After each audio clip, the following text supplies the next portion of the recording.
अनुच्छेद 103 हेडिंग में, ठीक, अनुच्छेद 103 में लिखा हुआ है सदस्यों की, हाँ क्या दिया है, पूरा ही स्थापित है। पूरा ही स्थापित यानी कि पहले प्रस्तुत कहाँ पे किया जाना चाहिए, तो साधारण विधेयक को दोनों सदनों में पहले स्थापित किया जा सकता है। ठीक है, पूरा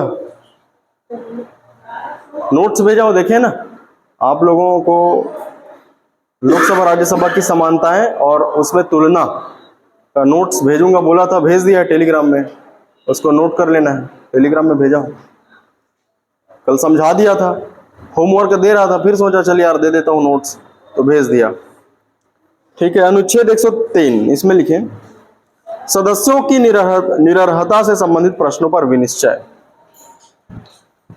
ठीक, अनुच्छेद 103 इसमें लिखा है सदस्यों की निरर्हता से संबंधित प्रश्नों पर विनिश्चय। सदस्यों की निरर्हता से संबंधित प्रश्नों पर विनिश्चय कहां पर लिखा है, अनुच्छेद नंबर 103 में। ठीक, इसमें लिखा है कि कोई पद लाभ का पद है या नहीं, इस विवाद का अंतिम विनिश्चय राष्ट्रपति करता है।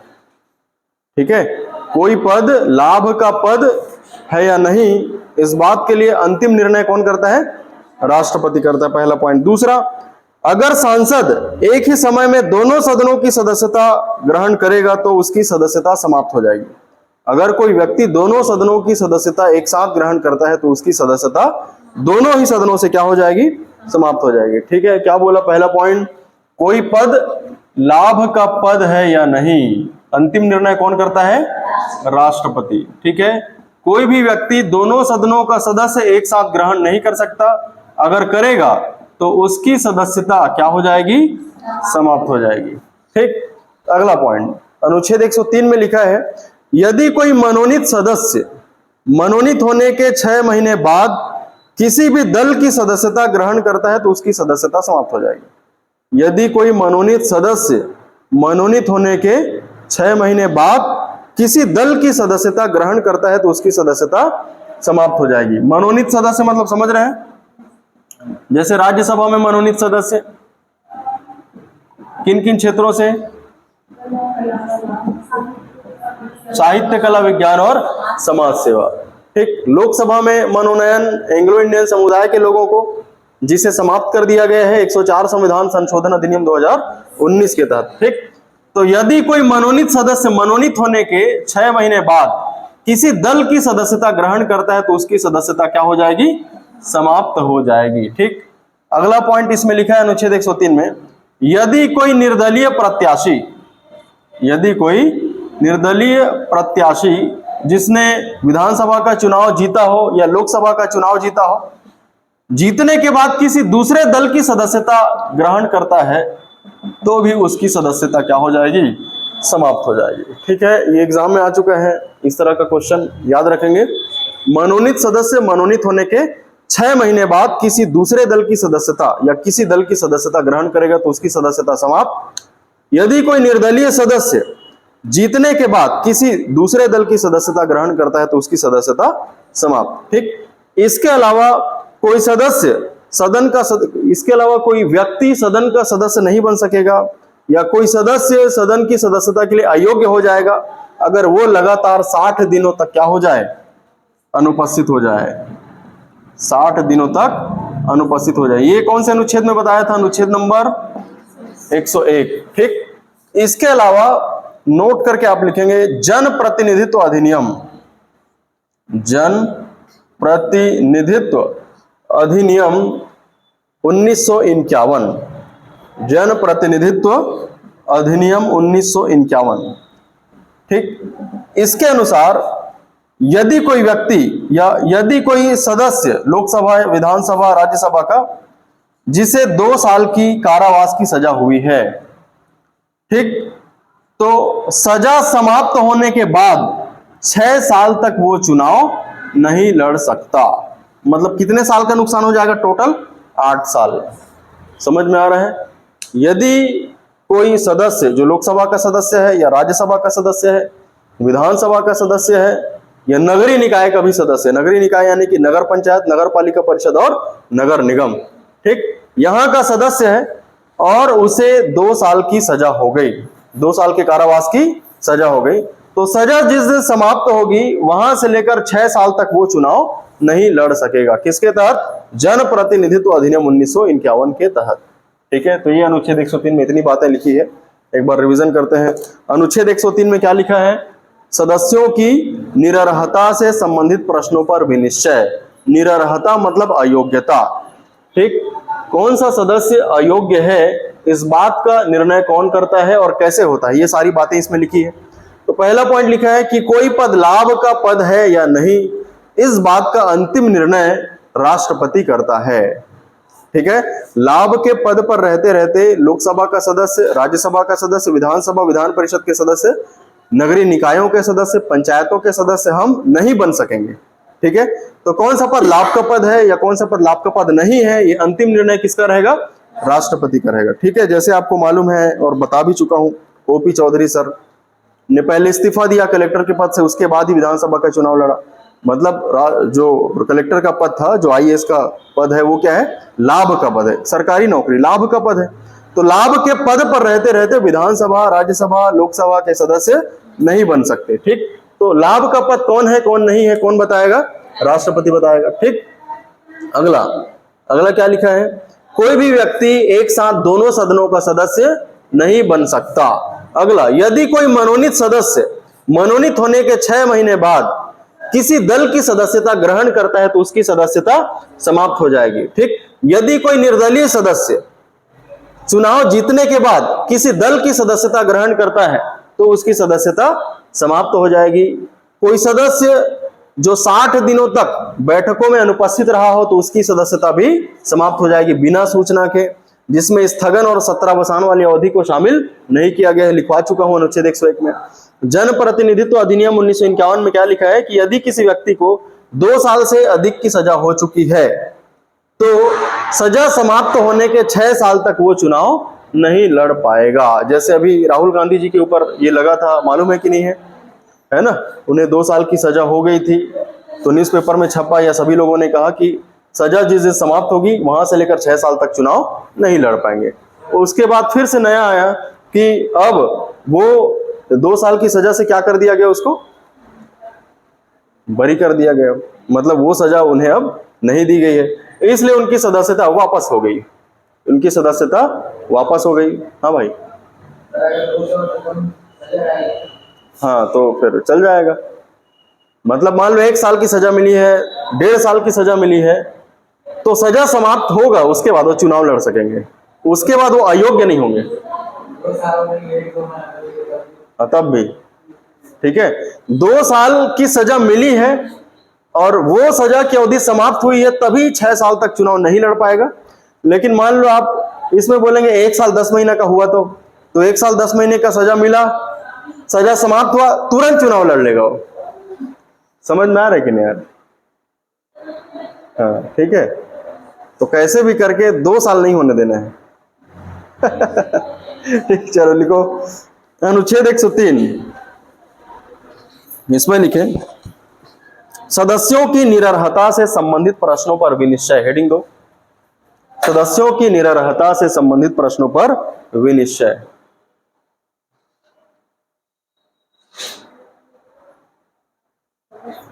सदस्यों की निरर्हता से संबंधित प्रश्नों पर विनिश्चय। सदस्यों की निरर्हता से संबंधित प्रश्नों पर विनिश्चय। ठीक, निरर्हता मतलब अयोग्यता, ठीक, विनिश्चय मतलब निर्णय। समझिए, लिखें पहला पॉइंट, कोई पद लाभ का पद है या नहीं, कोई पद लाभ का पद है या नहीं, इस विवाद का अंतिम निर्णय राष्ट्रपति करता है।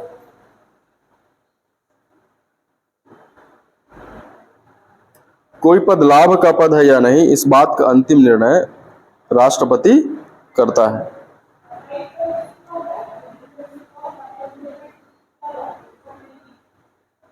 ठीक, दूसरा पॉइंट लिखें,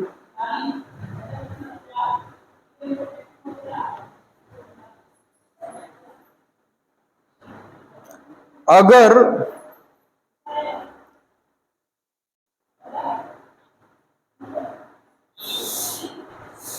सांसद एक ही समय में दोनों सदनों की सदस्यता ग्रहण करेगा, अगर सांसद एक ही समय में दोनों सदस्यों की सदस्यता ग्रहण करेगा,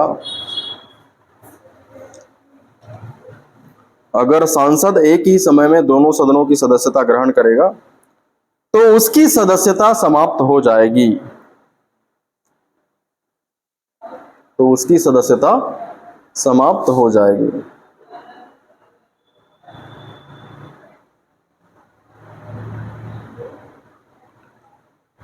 तो उसकी सदस्यता समाप्त हो जाएगी।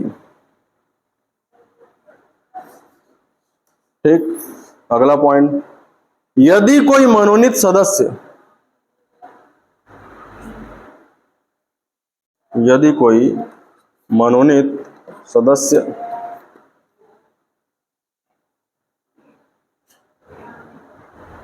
मनोनीत होने के 6 महीने पश्चात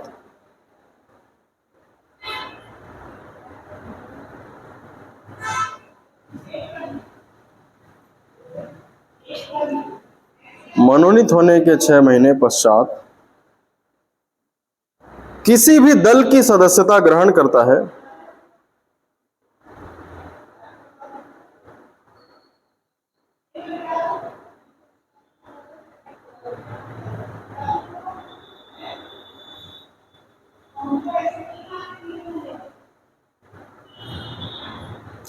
तो उसकी सदस्यता समाप्त हो जाएगी।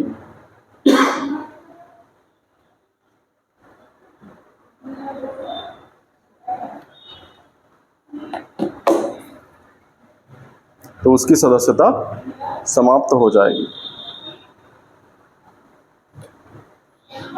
ठीक, बस नीचे लाइन से लिखे, नोट, जन प्रतिनिधित्व अधिनियम 1951 के तहत, वो लास्ट वाला पॉइंट इसलिए नहीं लिखवाया हूं क्योंकि अनुच्छेद 101 में है और लिखवा चुका हूं, 60 दिन वाला अनुच्छेद 101 में है। ठीक है, लिखेंगे जन प्रतिनिधित्व अधिनियम 1951 के तहत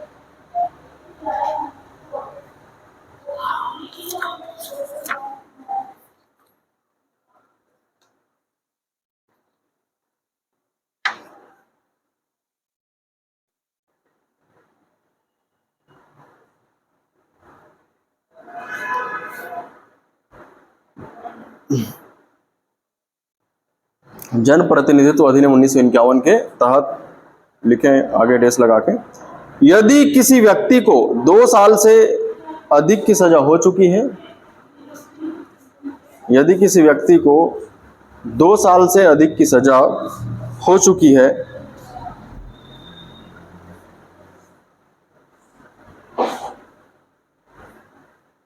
यदि किसी व्यक्ति को 2 साल से अधिक की सजा हो चुकी है तो सजा समाप्त होने के 6 साल तक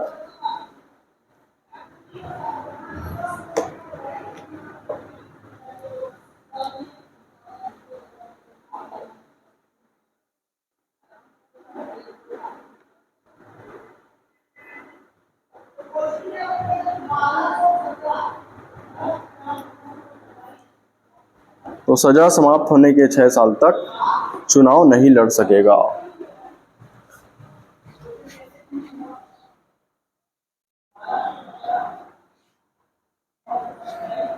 तो सजा समाप्त होने के 6 साल तक चुनाव नहीं लड़ सकेगा। ठीक है,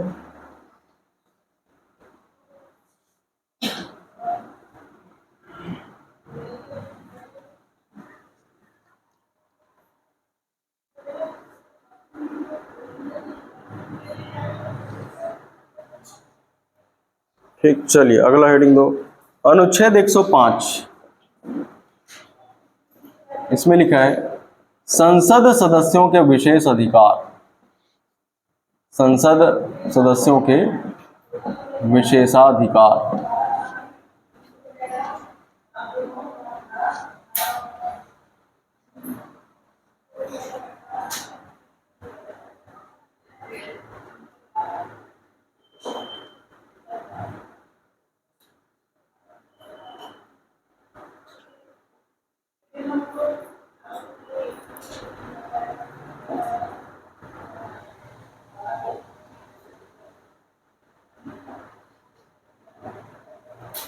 ठीक है, क्या लिखा है? संसद सदस्यों के विशेष अधिकार।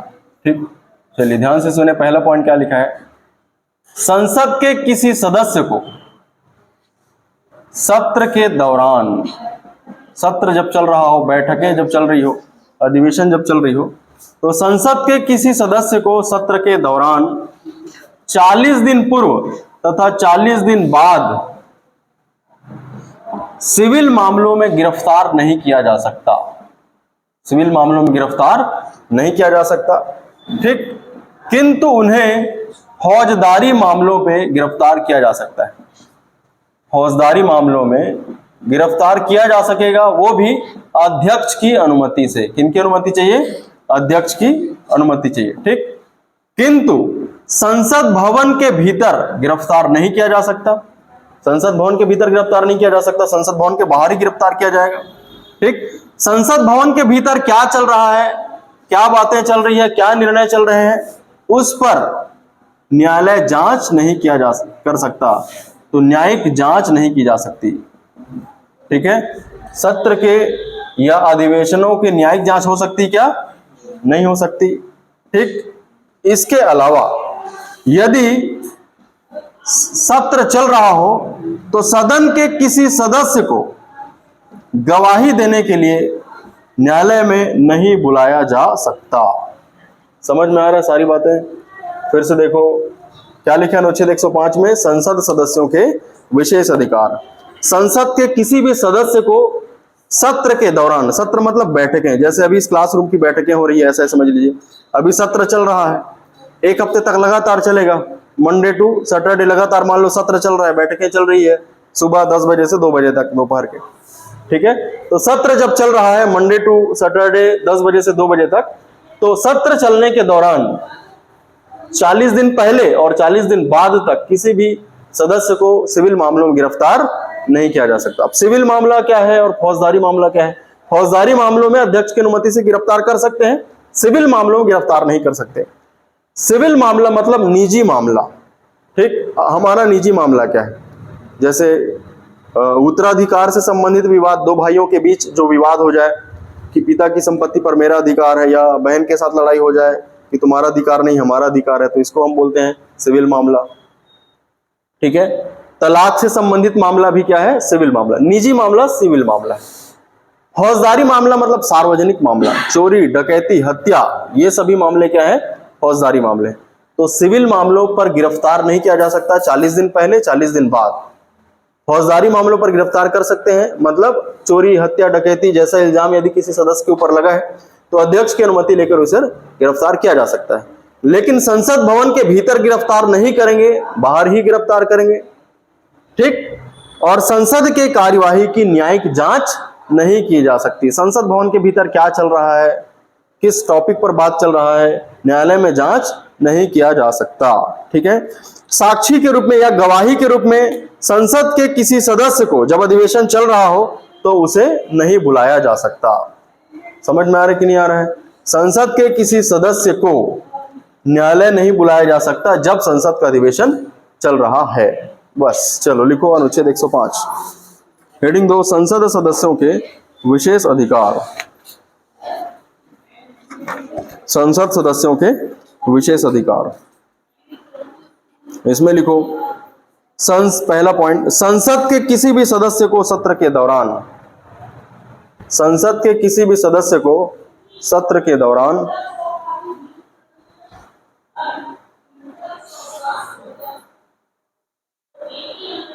40 दिन पूर्व तथा 40 दिन बाद, 40 दिन पूर्व तथा 40 दिन बाद सिविल मामलों में गिरफ्तार नहीं किया जा सकता।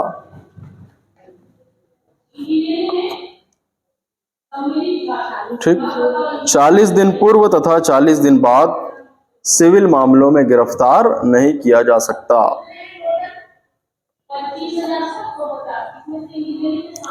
सिविल मामलों में गिरफ्तार नहीं किया जा सकता।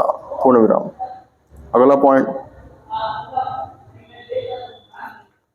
फौजदारी मामलों में अध्यक्ष की अनुमति से गिरफ्तार कर सकते हैं। फौजदारी मामलों में अध्यक्ष की अनुमति से गिरफ्तार कर सकते हैं। फौजदारी मामलों में अध्यक्ष की अनुमति से गिरफ्तार कर सकते हैं।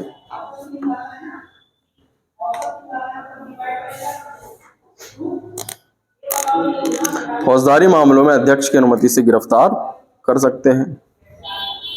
ठीक, अगला पॉइंट, संसद भवन परिसर के भीतर गिरफ्तारी नहीं की जा सकती।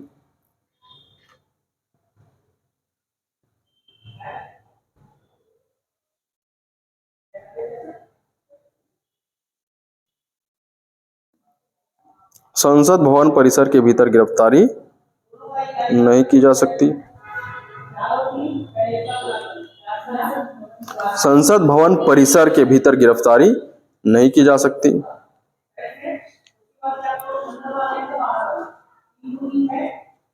ठीक, अगला,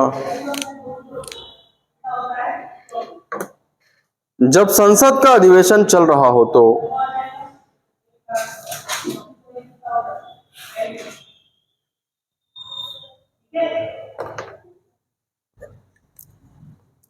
जब संसद का अधिवेशन चल रहा हो तो बिना सदन की अनुमति के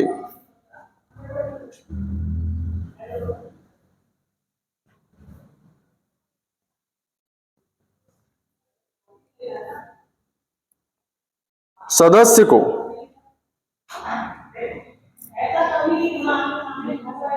बिना सदन की अनुमति के सदस्य को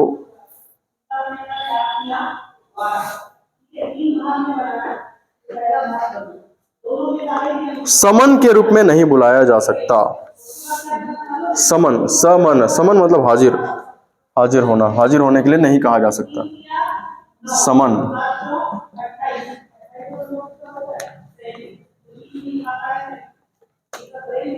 समन के रूप में नहीं बुलाया जा सकता। ठीक, अगला पॉइंट, संसद के कार्यवाही की न्यायिक जांच नहीं की जा सकती। संसद के कार्यवाही की न्यायिक जांच नहीं की जा सकती।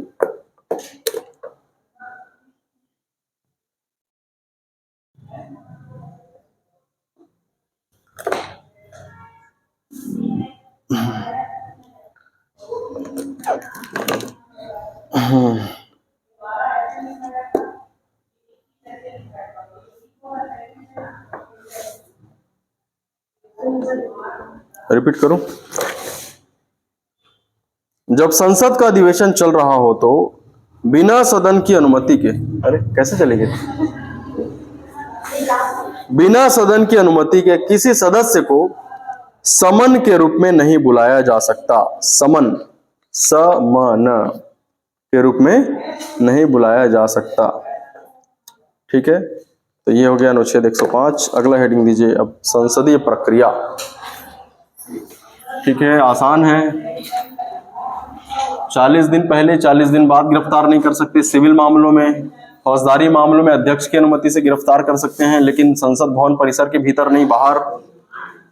और इसकी न्यायिक जांच नहीं की जा सकती। किसी को गवाही देने के लिए बुलाया नहीं जा सकता जब तक उनसे सदन से, अध्यक्ष से अनुमति न मिल जाए। अगला हेडिंग दीजिए, संसदीय प्रक्रिया।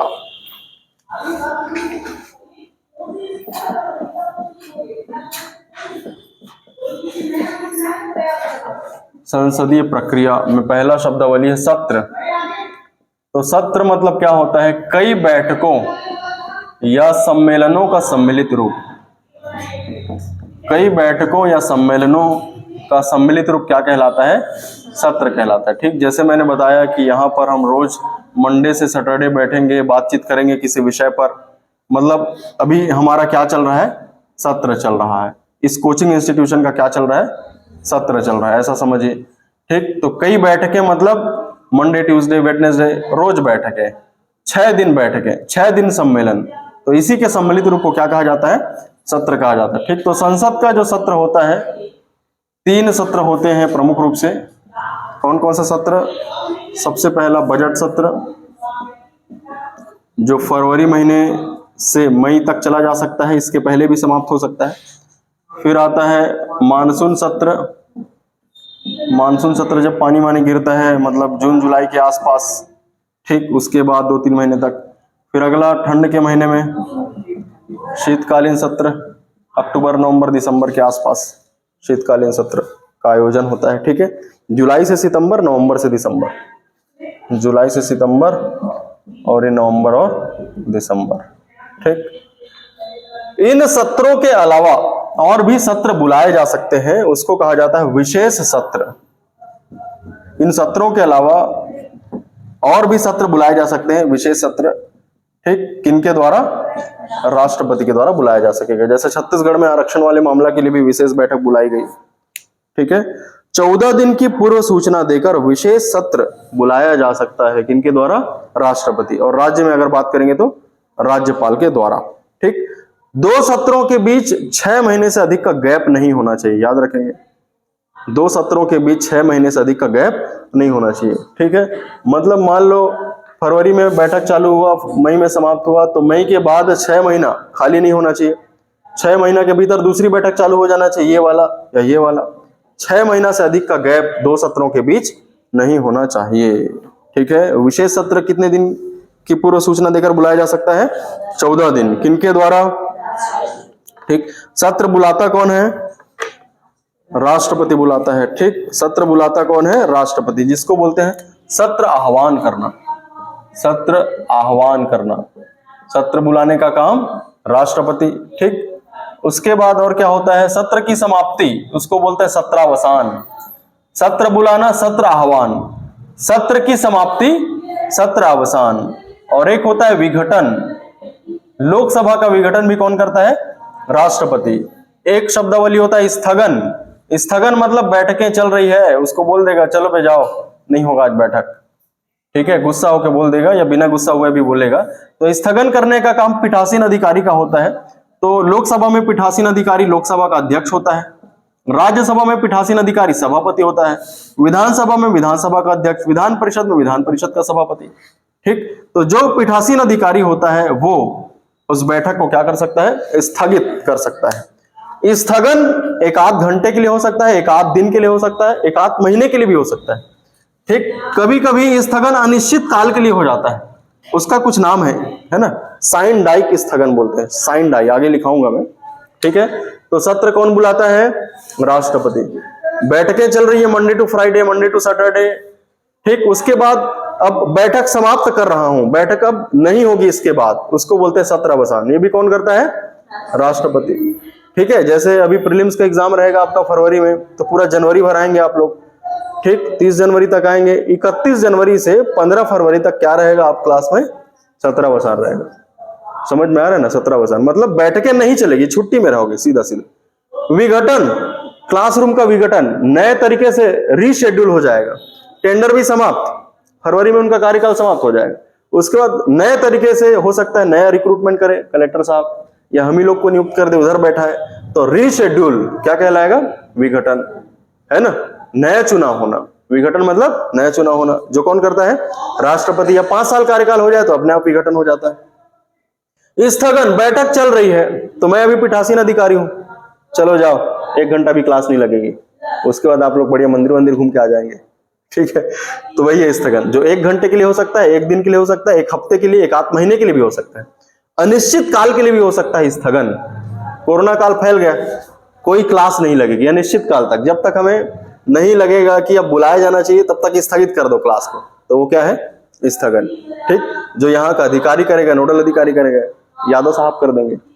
समझ में आ रहा है सारी बातें? चलो लिखना चालू करो। संसदीय प्रक्रिया हेडिंग है, इसमें लिखो पहला शब्द सत्र। सत्र में लिखो कई बैठकों या अधिवेशनों का सम्मिलित रूप सत्र कहलाता है।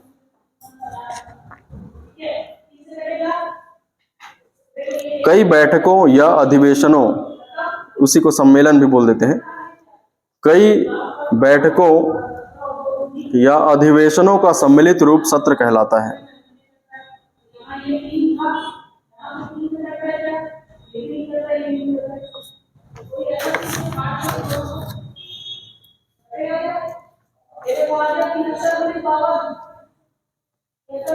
ठीक, नीचे लाइन से ज्यों का त्यों बनाओ।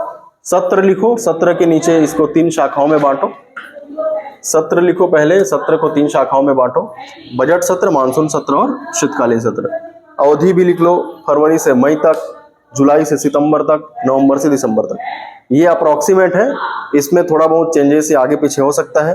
जैसे बजट सत्र फरवरी में चालू होकर अप्रैल में समाप्त हो सकता है, सितंबर से थोड़ा ज्यादा भी जा सकता है, ठीक, दिसंबर का जनवरी में जा सकता है, नवंबर से पहले अक्टूबर में भी चालू हो सकता है। यह अप्रोक्सीमेट है।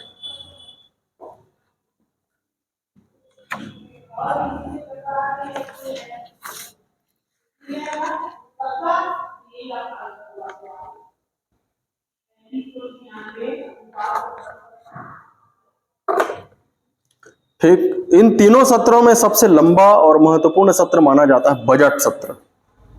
बजट सत्र मतलब आय का लेखा जोखा, मतलब भारत देश या सरकार के पास पैसा कहां से आएगा और किन किन क्षेत्रों में खर्चा होगा देश का विकास करने के लिए, ये सारी बातें किसमें शामिल की जाती है, बजट में। तो बजट सत्र सबसे लंबा होता है और सबसे महत्वपूर्ण भी होता है। शीतकालीन सत्र नवंबर से दिसंबर।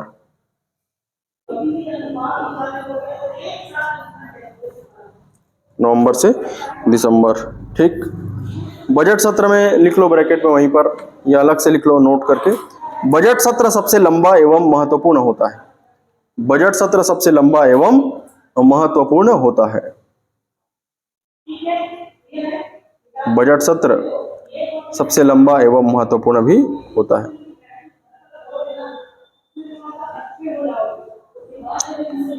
ठीक, चलिए अगला, नीचे लाइन से लिखें। संसद के 2 सत्रों के मध्य 6 माह से अधिक अंतराल नहीं होना चाहिए।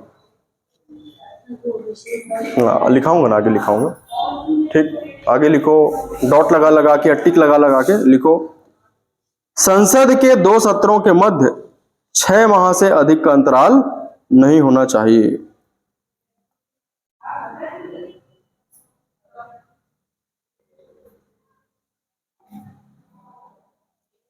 संसद के 2 सत्रों के बीच 6 महीने से अधिक का अंतराल नहीं होना चाहिए।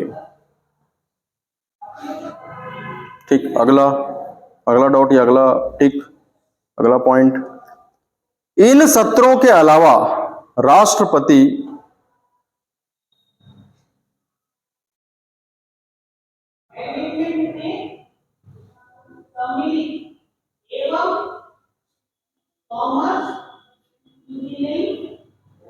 इन सत्रों के अलावा राष्ट्रपति 14 दिन की पूर्व सूचना पर विशेष सत्र का आह्वान कर सकता है। इन सत्रों के अलावा राष्ट्रपति 14 दिन की पूर्व सूचना पर विशेष सत्र का आह्वान कर सकता है। विशेष सत्र का आह्वान कर सकता है। तो विशेष सत्र का आह्वान कर सकता है।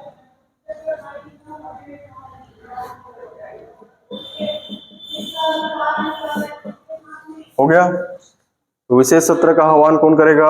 राष्ट्रपति। सत्र का आह्वान राष्ट्रपति ही करेगा। राज्य में जब पढ़ेंगे तो राज्यपाल करेगा। चलिए नीचे लाइन से लिखे, हेडिंग दो, सत्र आह्वान। एक एक लाइन लिखना है सब में। सत्र आह्वान से आप क्या समझते हैं? तो सीधा लिखना है नवनिर्वाचित सदस्यों को, ठीक, या हर साल राष्ट्रपति सत्र बुलाता है, उसे ही सत्र आह्वान कहा जाता है। सत्र आह्वान, सत्र आह्वान, इसमें लिखे नवनिर्वाचित सदस्यों को एवं नवनिर्वाचित सदस्यों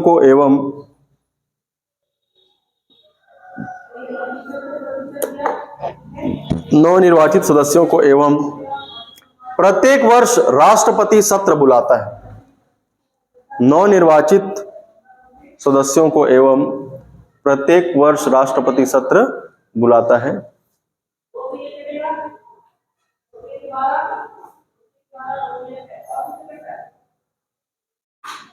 इसे ही सत्र आह्वान कहा जाता है। इसे सत्र आह्वान कहा जाता है। ठीक, अगला लिखे सत्रावसान। सत्रावसान को अलग अलग भी लिख सकते हो। सत्र अवसान, सत्र अवसान, सत्रावसान। इसमें लिखो संसद के किसी सत्र को समाप्त करना सत्रावसान कहलाता है।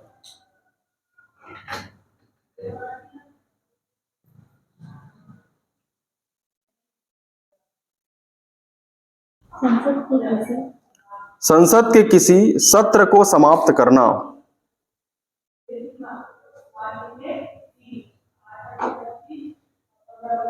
संसद के किसी सत्र को समाप्त करना सत्रावसान कहलाता है। संसद के किसी सत्र को समाप्त करना सत्रावसान कहलाता है।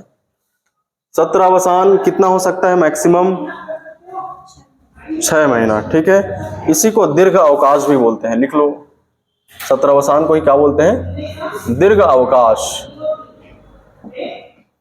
दीर्घ अवकाश या दीर्घावकाश, एक साथ भी लिख सकते हो। दीर्घ अवकाश या दीर्घावकाश मतलब लंबे समय तक अवकाश है, 6 महीने तक अवकाश है, इसलिए इसका नाम दीर्घ अवकाश, दीर्घ अवकाश। ठीक, चलिए अगला शब्द लिखो, विघटन।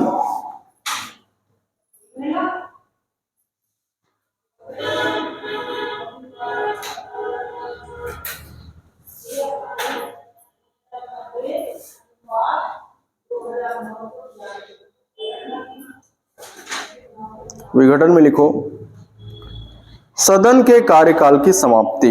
विघटन में डेस लगा के लिखो, सदन के कार्यकाल की समाप्ति।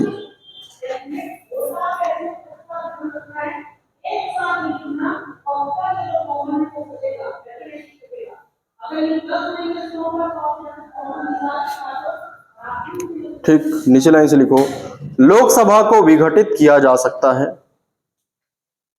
लोकसभा को विघटित किया जा सकता है। कब कब विघटित किया जा सकता है? तो उसमें 3 पॉइंट लिखना है अंदर में। लोकसभा को विघटित किया जा सकता है, पहला पॉइंट। लोकसभा को विघटित किया जा सकता है, तो इसके अंदर पहला पॉइंट लिखें, लोकसभा का कार्यकाल समाप्त होने के पश्चात। मतलब कितना कार्यकाल रहता है? 5 साल। लोकसभा का कार्यकाल समाप्त होने के पश्चात लोकसभा का विघटन किया जा सकता है। लोकसभा का कार्यकाल समाप्त होने के पश्चात हो गया। दूसरा पॉइंट लिखें,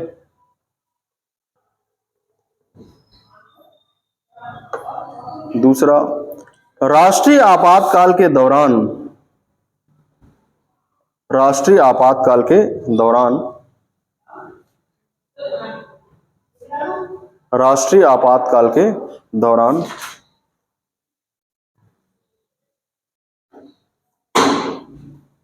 बढ़ाए गए कार्यकाल के पूर्ण होने के पश्चात, राष्ट्रीय आपातकाल के दौरान बढ़ाए गए कार्यकाल के पूर्ण होने के पश्चात, जैसे बताया था 5वीं लोकसभा का कार्यकाल 6 साल का रहा, क्योंकि उस समय आपातकाल लगा था। ठीक, तो वो 6 साल जब पूरा हो जाएगा तो लोकसभा का विघटन हो जाएगा। रिपीट कर रहा हूं, राष्ट्रीय आपातकाल के दौरान बढ़ाए गए कार्यकाल के पूर्ण होने के पश्चात। ठीक, तीसरा पॉइंट लिखो, जैसे प्रधानमंत्री ने सलाह दे दिया, भैया लोकसभा का विघटन कर दो। ठीक है, कार्यकाल समाप्त होने के पहले भी, मतलब 5 साल के पहले भी प्रधानमंत्री के सलाह पर राष्ट्रपति विघटित कर सकता है। तो तीसरा पॉइंट लिखो, जब राष्ट्रपति ने लोकसभा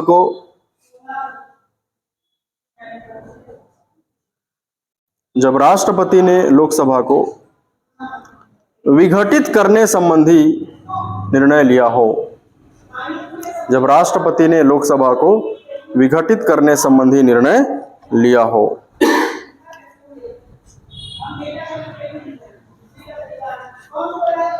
जब राष्ट्रपति ने लोकसभा को विघटित करने संबंधी निर्णय लिया हो। ठीक है, चलिए बताइए कौन कौन सा सत्र जो प्रमुख सत्र है? बजट सत्र, बजट सत्र के बाद मानसून सत्र के बाद शीतकालीन सत्र। ठीक, सत्र कौन बुलाएगा? जिसे कहा जाता है सत्र आह्वान। सत्र को कौन समाप्त करेगा? जिसे कहा जाता है सत्रावसान या दीर्घ अवकाश। लोकसभा को कौन विघटित करेगा? राष्ट्रपति। अपने आप विघटित हो जाएगा जब 5 साल हो जाएगा लोकसभा का कार्यकाल। राष्ट्रीय आपातकाल के दौरान यदि कार्यकाल बढ़ाया जाए तो कार्यकाल के समाप्त होने के बाद अपने आप विघटित हो जाएगा। या प्रधानमंत्री के सलाह पर राष्ट्रपति 5 साल के पहले भी लोकसभा को क्या कर सकता है, विघटित कर सकता है। ठीक, मान लो लोकसभा विघटित हुआ तो विधेयकों पर क्या प्रभाव पड़ेगा, तो नीचे लाइन से हेडिंग दीजिए प्रभाव, विघटन के प्रभाव, लोकसभा के विघटन के प्रभाव, लोकसभा के विघटन के प्रभाव।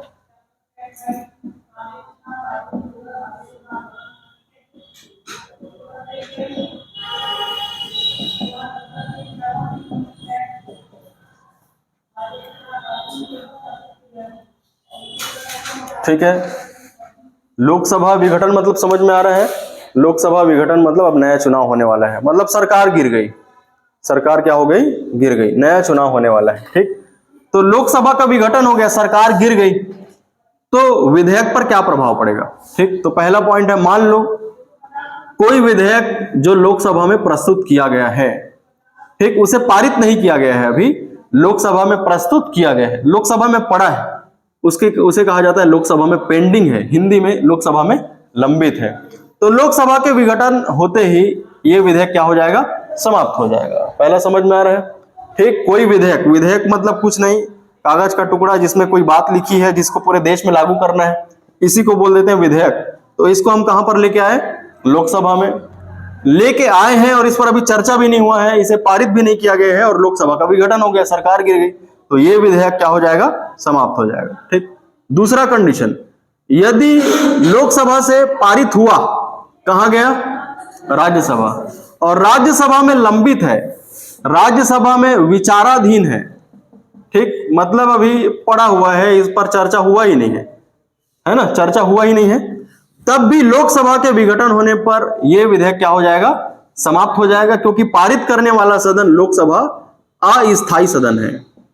समझ में आ रहा है। ठीक, पहली बात क्या बोला कि लोकसभा में कोई विधेयक प्रस्तुत किया गया, अभी चर्चा ही नहीं की गई है, इसका विघटन हो गया तो ये समाप्त हो जाएगा। दूसरा, चर्चा करके पारित कर दिया, पारित करके कहां भेजा, राज्यसभा को, अभी राज्यसभा में लंबित है, राज्यसभा ने विचार नहीं किया है, राज्यसभा में पेंडिंग है, पड़ा हुआ है वो विधेयक, ठीक, तब भी वो विधेयक क्या हो जाएगा, समाप्त हो जाएगा। ठीक, ठीक है। अगला कंडीशन, लोकसभा से पारित हो गया, राज्यसभा से पारित हो गया, अब कहां जाएगा, राष्ट्रपति के पास। ठीक, इसने पारित कर दिया, इसने पारित कर दिया, अब राष्ट्रपति के पास गया है, राष्ट्रपति ने साइन नहीं किया है, तो अब यदि लोकसभा का विघटन होगा तब भी कोई फर्क नहीं पड़ेगा, वो राष्ट्रपति की मर्जी, साइन करना चाहेगा तो करेगा, नहीं करना चाहेगा तो नहीं करेगा। ठीक, मतलब राष्ट्रपति उस पर अपनी अनुमति दे सकता है। यहां तक समझ में आ रहा है सबको। ठीक, चौथा पॉइंट, अब राज्यसभा से करके देखते हैं। मान लो राज्यसभा ने कोई विधेयक पारित किया, चर्चा किया, पारित किया, लोकसभा को भेजा, अब लोकसभा विघटित हो गई, तो क्या वो विधेयक समाप्त हो जाएगा, तो विधेयक नहीं समाप्त होगा, क्योंकि पारित करने वाला सदन राज्यसभा स्थायी सदन है। तो उस विधेयक का क्या होगा, तो नई सरकार जब आएगी तो वो सरकार उस विधेयक पर चर्चा करेगी। समझ में आ रहा है। वैसे ही यदि राज्यसभा ने पारित किया, लोकसभा ने पारित किया, राष्ट्रपति के पास गया, अब यदि लोकसभा का विघटन हुआ तो उस विधेयक पर कोई फर्क नहीं पड़ेगा, राष्ट्रपति चाहेगा तो उस पर अपनी अनुमति दे सकता है। यहां तक कि राष्ट्रपति उसे पुनर्विचार के लिए भी भेज सकता है, साधारण विधेयकों के मामले में। ठीक है, इसके विघटन होने से कोई फर्क नहीं पड़ेगा। यदि दोनों ने पारित कर दिया है तो राष्ट्रपति की मर्जी, यहां पर दोनों ने पारित कर दिया है तो राष्ट्रपति की मर्जी। ठीक, लेकिन अधूरा, अभी आधे में अटका है तब समस्या है, आधे में अटका है तब कहां कहां समस्या है, तो पहला अभी प्रस्तुत हुआ है और विघटन हो गया तो तुरंत समाप्त हो जाएगा। दूसरा, लोकसभा ने पारित किया है, राज्यसभा में पहुंचा है और विघटन हो गया लोकसभा, तब भी ये समाप्त हो जाएगा। लेकिन उल्टा कर दो, राज्यसभा ने पारित किया है, राज्यसभा ने पारित किया है, लोकसभा में लटका है और लोकसभा का विघटन हुआ, तो ये विधेयक समाप्त नहीं होगा। तो कौन निर्णय करेगा, नई जो लोकसभा सरकार आएगी, नई सरकार जो बनेगी, उन लोग उस पर क्या करेंगे, चर्चा करेंगे। समझ में आ रहा है। तो ये क्वेश्चन आ चुका है भाई। ठीक, व्यापम के किसी एग्जाम में मुझे याद आ रहा है कि यदि कोई विधेयक राज्यसभा से पारित होकर लोकसभा को जाए तो निम्नलिखित में से क्या प्रभाव पड़ेगा, तो ऑप्शन है विधेयक व्यापगत हो जाएगा, दूसरा विधेयक व्यापगत नहीं होगा, कोई प्रभाव नहीं पड़ेगा, इनमें से कोई नहीं। व्यापगत मतलब होता है समाप्त हो जाना। ठीक है, विधेयक व्यापगत हो जाएगा, व्यापगत मतलब समाप्त होना। ठीक, फिर से बोल रहा हूं, यदि कोई विधेयक राज्यसभा से पारित होकर लोकसभा को जाए और लोकसभा का विघटन हो जाए तो उस विधेयक पर क्या प्रभाव पड़ेगा? ऑप्शन पहला है वह विधेयक व्यापकगत हो जाएगा, वह विधेयक व्यापकगत नहीं होगा, कोई प्रभाव नहीं पड़ेगा, सीधा राष्ट्रपति के पास साइन होने जाएगा, या इनमें से कोई नहीं। व्यापकगत, क्योंकि पारित करने वाला सदन राज्यसभा स्थायी सदन है। समझ में आ रहा है सभी लोगों को? चलो लिखो, विघटन के प्रभाव, लोकसभा के विघटन के प्रभाव। ठीक, लिखो पहला,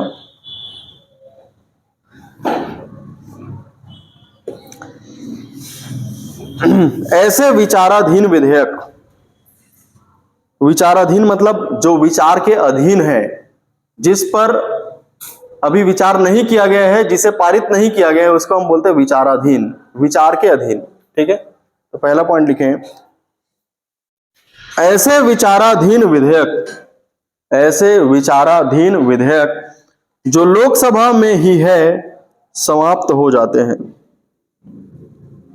ऐसे विचाराधीन विधेयक जो लोकसभा में ही है समाप्त हो जाते हैं। ऐसे विचाराधीन विधेयक जो लोकसभा में ही है समाप्त हो जाते हैं। पहला पॉइंट समझ में आ रहा है? लोकसभा में विचाराधीन है, लोकसभा का विघटन होगा तो क्या हो जाएगा? वो विधेयक समाप्त हो जाएगा। ठीक, दूसरा पॉइंट लिखो, ऐसे विधेयक जो लोकसभा द्वारा पारित है,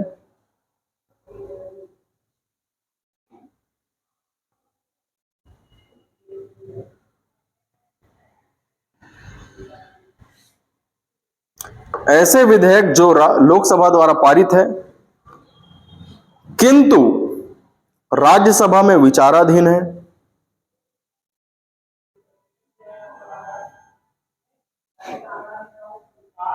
ऐसे विधेयक जो लोकसभा द्वारा पारित है किंतु राज्यसभा में विचाराधीन है।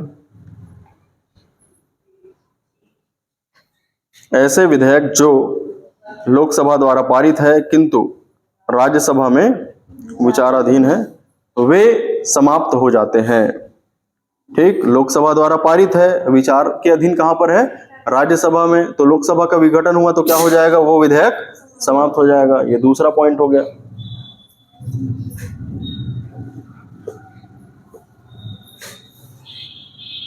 ठीक है, अगला पॉइंट लिखो। अगला पॉइंट में क्या लिखना है? लोकसभा राज्यसभा दोनों से पारित हो गया, कहां गया? राष्ट्रपति के पास। तो अभी लोकसभा का विघटन हो गया तो क्या होगा? विधेयक समाप्त नहीं होगा। तो लिखो अगला, दोनों सदनों से पारित ऐसे विधेयक जो, ठीक है, दोनों सदनों से पारित ऐसे विधेयक जो, दोनों सदनों से पारित ऐसे विधेयक जो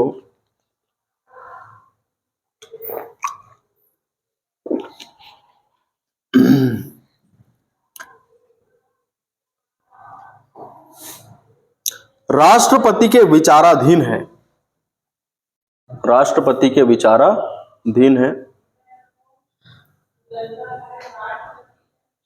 दोनों सदनों से पारित ऐसे विधेयक जो राष्ट्रपति के विचाराधीन है, कॉमा, लोकसभा विघटित होने के पश्चात भी समाप्त नहीं होता। लोकसभा विघटित होने के पश्चात भी समाप्त नहीं होता।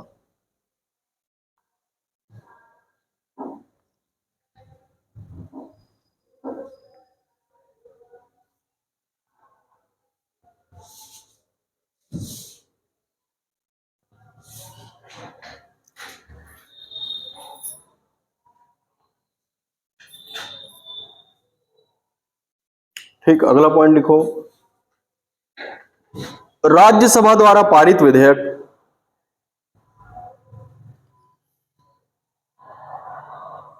राज्यसभा द्वारा पारित विधेयक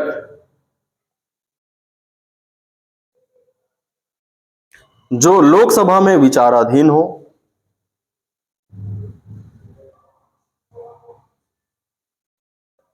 राज्यसभा से पारित विधेयक जो लोकसभा में विचाराधीन हो, कॉमा, लोकसभा के विघटन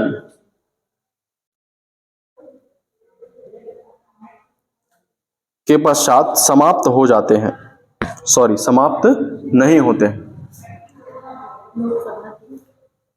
क्या लिखे हो? राज्यसभा से पारित विधेयक जो लोकसभा के विचाराधीन हो, कॉमा लोकसभा के विघटन होने के पश्चात भी समाप्त नहीं होते। ठीक है, समझ में आ रही है पॉइंट। राज्यसभा से पारित हुआ, कहां गया? लोकसभा। ठीक है, लोकसभा के में विचाराधीन है, अभी उस पर विचार नहीं किया गया, उसे पारित नहीं किया गया और लोकसभा का विघटन हो गया, तो वो विधेयक समाप्त नहीं होगा। राज्यसभा ने पारित किया है इसलिए समाप्त नहीं होगा। राज्यसभा स्थायी सदन है। नई जब सरकार आएगी, नई लोकसभा का जब गठन होगा, तो उन लोग क्या करेंगे, उस पर चर्चा करेंगे। ठीक, चलिए 5वां पॉइंट लिखो। राष्ट्रपति द्वारा पुनर्विचार के लिए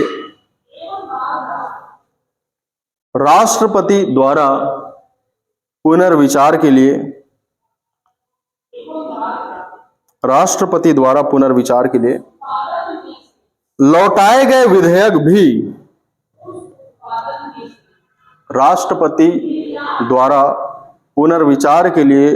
गए विधेयक भी लोकसभा विघटन के पश्चात समाप्त नहीं होते।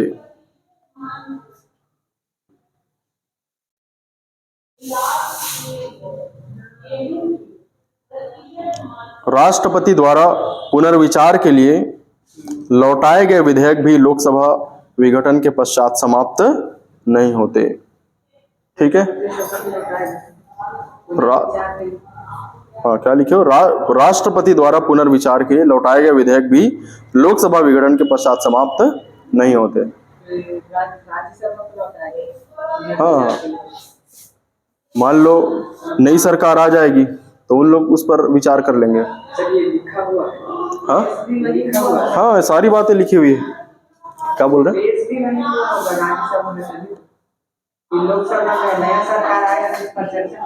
हाँ बिल्कुल भाई, ठीक है। मतलब देखो, दोनों सदनों से हो गया पारित, पुनर्विचार के लिए मान लो भेजा है और नहीं भी भेजा है, और लोकसभा का हो गया विघटन। राज्यसभा में पेश हुआ नहीं, इस इधर होगा पेश, लोकसभा में भी पेश हो गया तब भी कोई फर्क नहीं पड़ेगा। दोनों से पारित हो गया है, उसके बाद इसने पुनर्विचार के लिए भेजा, ठीक है, तो कोई समस्या नहीं है। लोकसभा में भी पहले पेश हो सकता है वो, ठीक है, दोनों सदनों ने पारित कर दिया है, उसके बाद इसका विघटन होगा, नई सरकार आएगी तो वो चर्चा करेगी। ठीक है, समझ में आ रहा है कि नहीं? इसमें कोई समस्या किसी को?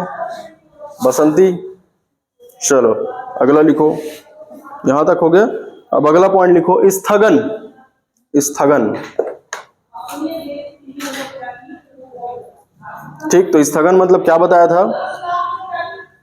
कुछ समय तक सदन के क्रियाकलाप को रोक देना, जिसमें कुछ घंटे, कुछ दिन और कुछ सप्ताह भी हो सकते हैं। ठीक, अनिश्चित काल तक के लिए भी स्थगित किया जा सकता है, जिसे कहा जाता है साइन डाई स्थगन। और कौन करता है स्थगन? पीठासीन अधिकारी। कौन कौन हो सकता है? लोकसभा में लोकसभा का अध्यक्ष, राज्यसभा में सभापति, विधानसभा में विधानसभा का अध्यक्ष, विधान परिषद में विधान परिषद का सभापति। ठीक, तो लिखो, स्थगन से तात्पर्य कुछ समय तक, स्थगन से तात्पर्य कुछ समय तक सदन के क्रियाकलापों को रोकने से है। कुछ समय तक सदन के क्रियाकलापों को रोकने से है। कुछ समय तक सदन के क्रियाकलापों को रोकने से है। कुछ समय तक सदन के क्रियाकलापों को रोकने से है।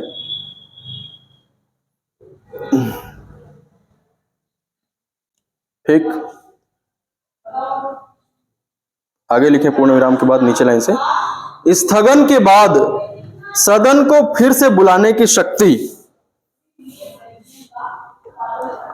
स्थगन के बाद सदन को फिर से बुलाने की शक्ति तथा सदन को अनिश्चित काल के लिए स्थगित करने की शक्ति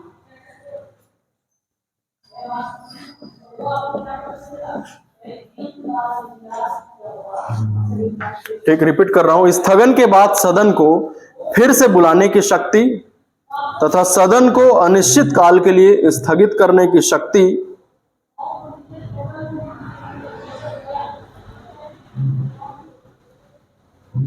किसके पास होती है? अनिश्चित काल के लिए स्थगित करने की शक्ति, अनिश्चित काल के लिए स्थगित करने की शक्ति। स्थगन, ठीक है, स्थगन किसके पास, अध्यक्ष या सभापति। तो लिखो अनिश्चित काल के लिए स्थगित करने की शक्ति अध्यक्ष या सभापति के पास होती है। अध्यक्ष कहां कहां पर बोलेंगे, लोकसभा और विधानसभा में, सभापति विधान परिषद और राज्यसभा में। स्थगित करने की शक्ति अध्यक्ष एवं सभापति के पास होती है।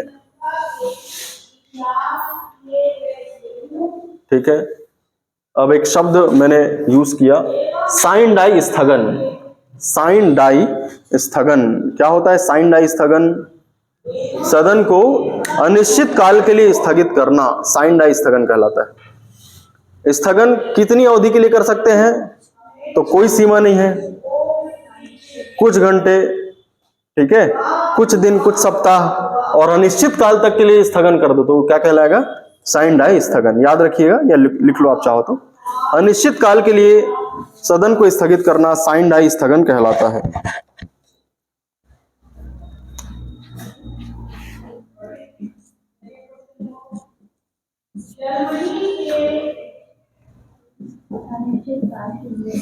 सदन को स्थगित करना साइन डाई स्थगन कहलाता है।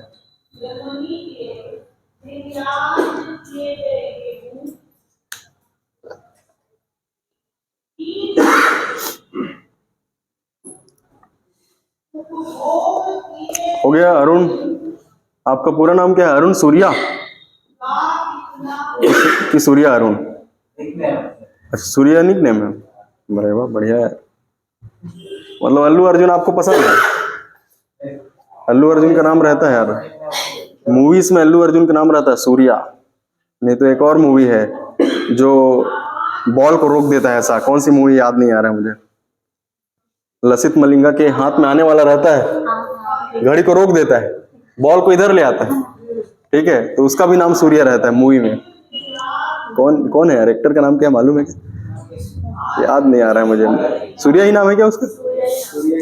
अच्छा, सूर्या ही नाम है, ठीक ठीक। हाँ, इसी टाइप का कुछ मूवी है। तो समझ में आ रहा है? सत्र आह्वान मतलब सत्र बुलाना, सत्र को समाप्त करना, सत्रावसान, ठीक। नया चुनाव होना विघटन है, विघटन का क्या क्या प्रभाव पड़ेगा देख लिया। स्थगन मतलब कुछ समय, कुछ घंटों के लिए या निश्चित काल के लिए सदन को स्थगित कर देना। ये कौन करेगा? अध्यक्ष या सभापति, ठीक। अनिश्चित काल के लिए स्थगन करना क्या कहलाता है? साइन डाई स्थगन, ठीक। अगला लिखिए, लेम डेक या पंगु सत्र, इसी के अंदर है, ठीक है। लेम डेक या पंगु सत्र, ब्रैकेट में लिख लो पंगु, ठीक। लेम डेक सत्र कौन से सत्र को कहा जाता है? तो नई लोकसभा के गठन के पूर्व वर्तमान लोकसभा का अंतिम सत्र को बोलते हैं लेम डेक सत्र, ठीक है। नई लोकसभा का गठन, जैसे विधानसभा के मामले में भी इसे यूज किया जा सकता है। नई विधानसभा का गठन, अभी चुनाव हुआ है, रिजल्ट नहीं आया है, तो नई विधानसभा का गठन, तो अंतिम सत्र जब हुआ होगा वर्तमान सरकार का, उसी अंतिम सत्र को क्या बोलते हैं? लेम डेक सत्र बोलते हैं, ठीक। और वर्तमान लोकसभा के सदस्य जो नई लोकसभा में निर्वाचित नहीं हो पाते, उसको लेम डेक कहा जाता है। मतलब वर्तमान, इसको विधानसभा में भी यूज कर लो, वर्तमान विधानसभा के सदस्य, विधानसभा के सदस्य मतलब पूरे 90 विधायक, ठीक, जो नई विधानसभा में निर्वाचित नहीं हो पाएंगे, उसको हम क्या बोलेंगे? लेम डेक बोलेंगे। समझ में आ रहा है? फिर से रिपीट कर रहा हूं मैं, लेम डेक क्या होता है? तो नई लोकसभा के गठन के पूर्व वर्तमान लोकसभा का अंतिम सत्र, नई लोकसभा के गठन के पूर्व वर्तमान लोकसभा का अंतिम सत्र, या विधानसभा बोल दो लोकसभा की जगह, नई विधानसभा के गठन के पूर्व वर्तमान विधानसभा का अंतिम सत्र, ठीक। छत्तीसगढ़ में जो सरकार है उसका अंतिम सत्र नया विधानसभा के गठन के पूर्व क्या कहलाएगा? लेम डेक सत्र कहलाएगा।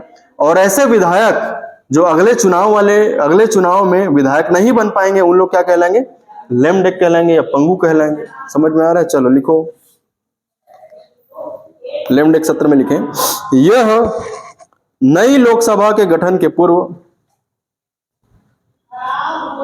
यह नई लोकसभा के गठन के पूर्व वर्तमान लोकसभा का अंतिम सत्र होता है।